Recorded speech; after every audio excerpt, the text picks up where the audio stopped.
കവിത അച്ചാദിൻ, വിമീഷ് മണിയൂർ. ഉദ്ഘാടകന് ഉപഹാരമായി കൊടുത്ത പ്ലാവിൻ തൈയാണ് ഞാൻ. പ്രസംഗിക്കുമ്പോൾ അയാൾ എന്നെയും കയ്യിൽ പിടിച്ചു. മൈക്ക് ആദ്യമായി കാണുകയാണ്. അതിലൂടെ പറയുന്നതത്രയും എത്ര പെട്ടെന്നാണ് വളർന്നു വലുതാവുന്നത്. ആ വിദ്യ എന്നെ നന്നേ ഹരം കൊള്ളിച്ചു. തുറന്നു പറയാമല്ലോ, മൈക്കിനോട് എനിക്കിപ്പോൾ അല്പം പ്രേമം തോന്നുന്നു. ഒരു നിമിഷം അയാളുടെ ആംഗ്യത്തിൽ രണ്ടിലകളിലൊന്ന് മിന്നൽ മുരളിയായി മൈക്കിനെ ചെന്ന് ഉമ്മ വെച്ചു.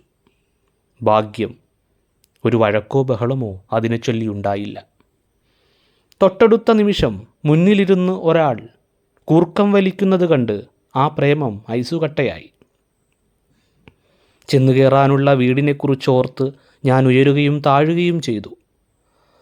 അതൊരു പശുവോ ആടോ ഉള്ള വീടായിരിക്കരുതേ എന്ന് സൈലൻറ്റ് വാലിയെ വിളിച്ച് പ്രാർത്ഥിച്ചു.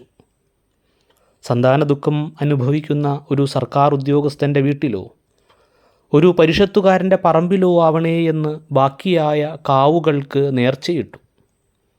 ആൾക്കൂട്ടം എൻ്റെ നൃത്തവും കണ്ടുകൊണ്ടിരിക്കുന്നു. ചിലർ കൈയടിക്കുന്നു.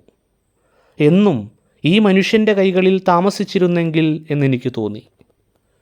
ഒരു കൈ കൊണ്ട് കണ്ണു തുടച്ച് അയാൾ പ്രസംഗം അവസാനിപ്പിച്ചു. തിരികെ ചെന്നിരുന്ന് കസാരക്കടിയിലേക്ക് എന്നെ നീക്കിവെച്ചു. പോകുമ്പോൾ ആരെങ്കിലും ഓർമ്മിപ്പിക്കുമായിരിക്കും. ക്ഷീണമുണ്ടായിരുന്നു. ഉണർന്നപ്പോൾ വേദിയിൽ ഞാൻ മാത്രം. എൻ്റെ നട്ടെല്ലിൽ ചവിട്ടി നിന്ന് ഒരട്ടിക്കസാരകൾ പരസ്പരം ട്രോളുന്നു. അടുത്ത പരിസ്ഥിതി ദിനത്തിലേക്ക് ഇനി എത്ര ദുരന്തങ്ങളുണ്ട്.